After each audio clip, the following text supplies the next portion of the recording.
morning. Oh my gosh, I've spilt everywhere. That'll teach me. But good morning.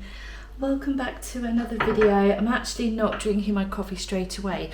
In my previous video, you saw that I spoke about all of my vitamins and supplements that I take. I couldn't remember if I'd mentioned that I also have a glass of kefir before I have any caffeine. Well, just to line my stomach basically. Kefir is a really good probiotic. It's fermented, so it's really good for your gut health, and I have a glass of kefir every day. It tastes like a little bit like plain yogurt, but like in a liquid form. But I have this every single day, so I'm just going to enjoy this and then we'll have my coffee. So I've had my kefir drink and now I can introduce this video. So in today's video, I'm going to be going through all of the things that I am obviously doing to take care of my brain health and my overall health living with multiple sclerosis. And today's episode, we are focusing on food. I've got a few different meals and recipes for you. They are not my own recipes. I got them either from Pinterest or Instagram. If I can, I will link them below. But as the title says, we are focusing on whole foods for brain health. So whole foods for brain health. And that is what we're going to be focusing on today. I'm going to be talking through all of this with you in like a voiceover type style. So I'll be showing you breakfast, lunch, dinner and snack. I've also made my immune juice, which I'm going to be showing you as well.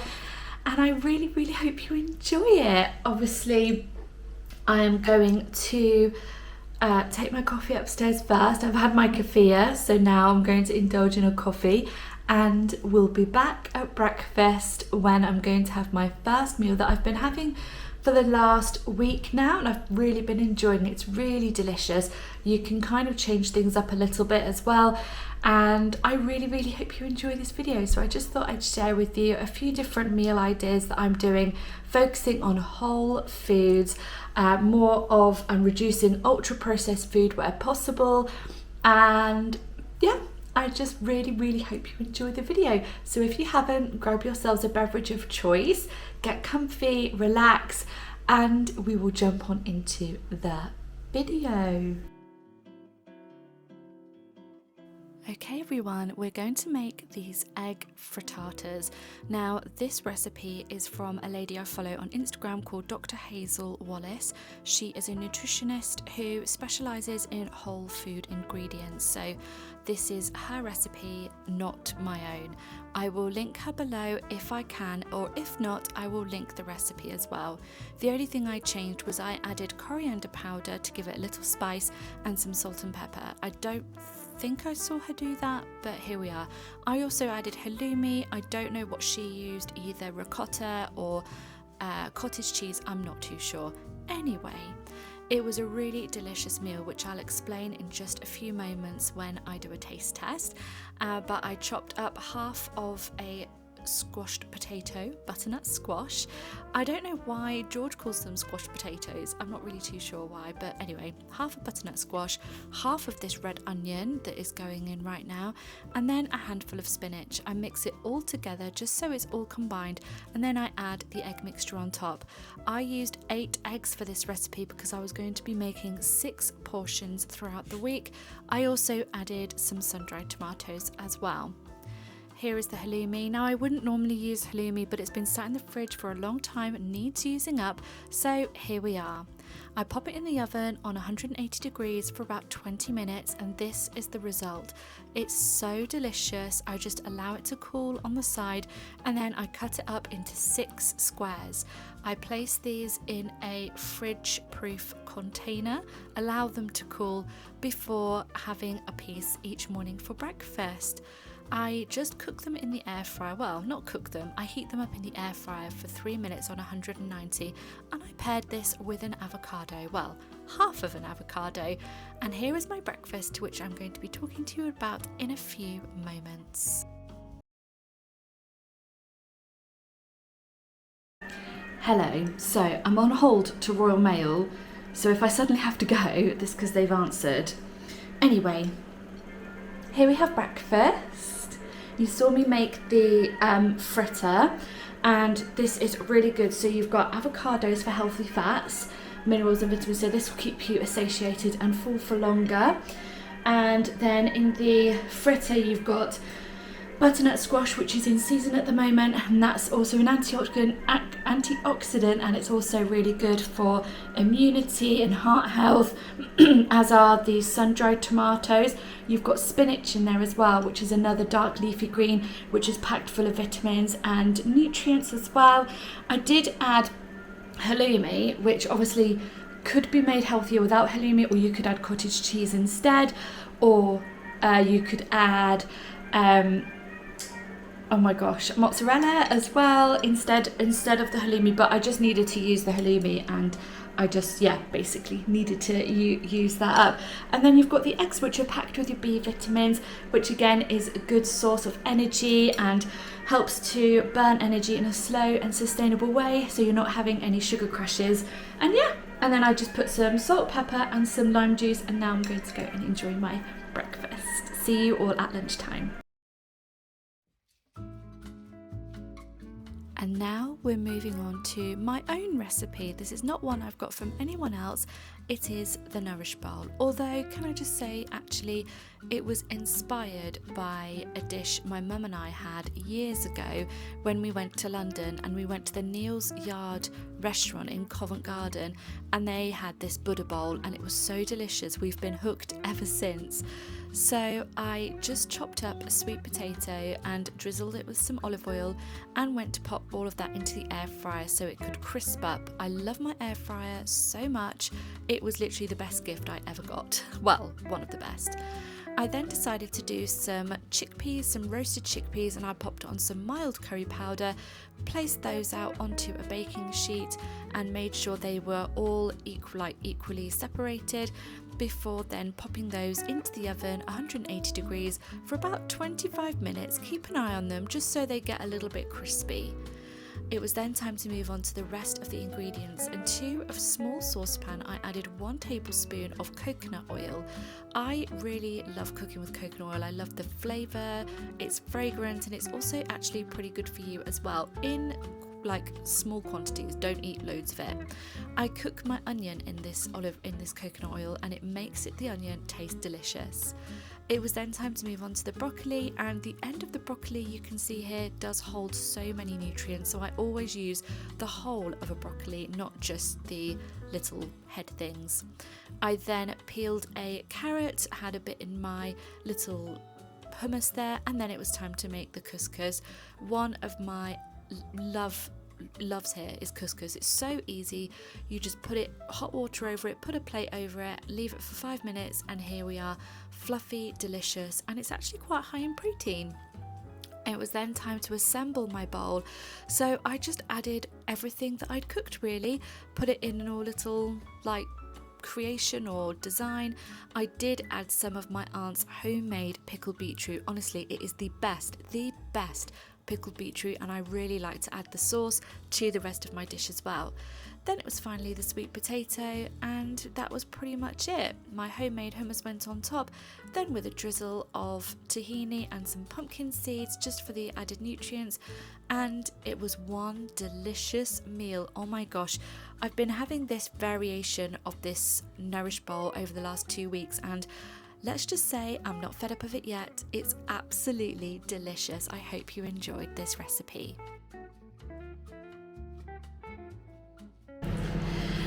And here we have my delicious lunch, my little Nourish Bowl, Buddha bowl, whatever you want to call it. Packed full of nutrients, packed full of vitamins, really amazing food in this bowl. And I think it's all ultra processed free. Let me just check the tahini, because we did drizzle some tahini on it. Ingredients, 100% sesame seeds. So this whole recipe that I've used today is completely ultra processed free.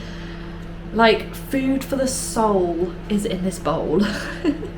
and I've had these before and they're absolutely delicious and they're so good. So I'm going to go and enjoy this food now, and then I've got to tub some up for my lunch for work tomorrow, and yeah, then I'll be back a bit later to dish up some dinner. So before we do any cooking, we're going to make the immune tonic or immune juice for the week. I use my lovely juicer that my mum got me for, I think it was a birthday a couple of years ago now, and I absolutely love it. This recipe calls for a lot of apples. I think I had 8 or 10 apples for this recipe. No, 8, definitely 8. 2 whole lemons as well, and a thumb or a piece of ginger. The bigger the piece, the spicier it will be. Once everything's blended up, I add to my jug a teaspoon of turmeric, a teaspoon of cinnamon, some black pepper and some cayenne pepper as well. I can promise you, you cannot taste this, and it is really, really good. Before dinner, everyone, we're going to be making a snack. Dark chocolate date balls. This is another recipe from Dr. Hazel Wallace, who I follow over on Instagram, and it's so good. I absolutely love it, and I'll be making these consistently going forwards. To a blender, I added a whole bag of dates. These are pitted dates, and some walnuts as well. Walnuts are really good for brain and heart health. I also added 2 tablespoons of flat ground flax seeds, again really, really good for antioxidants, anti-inflammatory, and then half a cup of rolled oats and a tablespoon of pure honey. You can use any honey, it's absolutely fine. I buy my honey locally from our butchers, and it's just, I prefer it. I added half a cup of water just to make it, a little bit more moist, and then whisked it up in my food processor. This worked so well. It takes just a few minutes, and you want a doughy kind of consistency. You want to be able to mold into your hands, so if it's too moist, add a little bit more oats or a bit more flax seeds if you've got them, but they are supposed to look like this. I know a few of you have already made the date balls, the recipe that I've done in the past, so let me know if you're going to try this one. I think adding the dark chocolate on top is just a game changer. I am a chocoholic, I just can't live without chocolate, but this 80% dark chocolate by Sainsbury's is really good, and dark chocolate has magnesium in it, which helps to make you tired at night and sleep better, but don't have too much, because I found if I have too much dark chocolate at night, it keeps me awake. But yeah, I really, really like it. And then once this melted, I drizzle it over the date balls, and once they're all covered, I pop them in the fridge for a couple of hours to set, and they're ready to be devoured. They're absolutely delicious, and yes, I did lick this bowl of chocolate.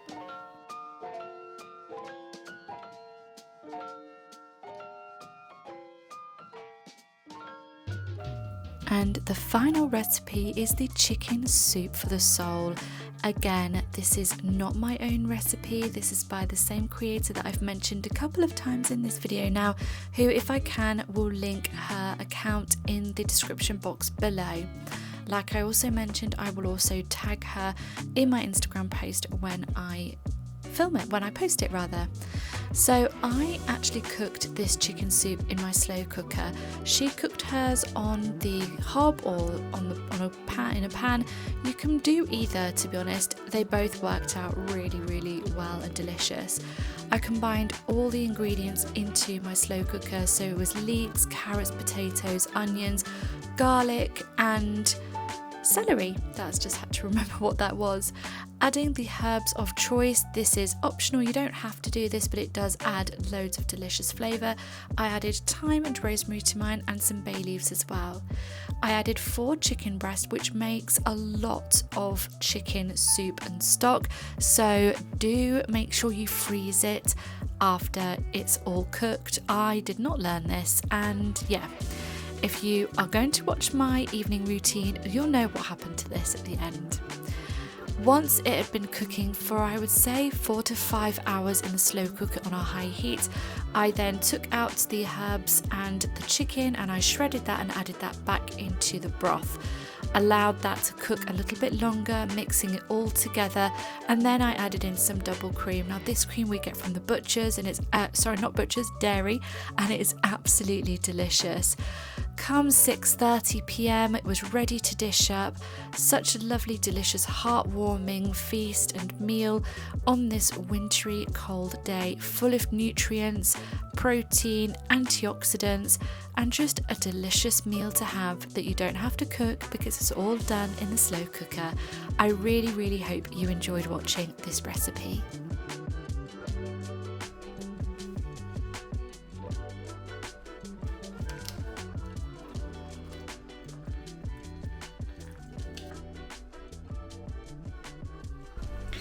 And here we are. I've made myself a peppermint tea, which I try and drink after any big meal. You will have just seen me plate up my chicken soup, which was so delicious. And I thought I would just briefly end the video here. I really hope you enjoyed it. The aim of this video was to share some recipes and ideas that I've been making the last couple of weeks to reduce ultra-processed food and to aid with brain health and to help me feel better with multiple sclerosis following the most recent MRI that I've had that has shown 2 new lesions on my brain. I don't want any more new lesions. I know it doesn't work like that, but anything that I can do physically and mentally to help myself, if in a year's time I have more lesions, then at least I can say that I've done everything that I can to help reduce that. So yeah, I really hope you enjoyed the video. Which of the recipes was your favourite? Which one are you going to try and have a go at making yourself? Let me know in the comments down below. Also in the description box, any recipes that are not my own, which were the chicken soup and the breakfast fritters. They are a different creators. If I can link her below, I will. If not, I will tag her in my Instagram posts, so go ahead and follow over there. The recipes that are my own were the Buddha bowl and the immune juice and the date balls. So yeah, I really hope you enjoyed. Make sure you hit that lovely red thumbs up button and the subscribe button so you can watch more videos from me, and I'll see you all in the next one. I'm going to go and enjoy my peppermint tea and relax for the rest of the day.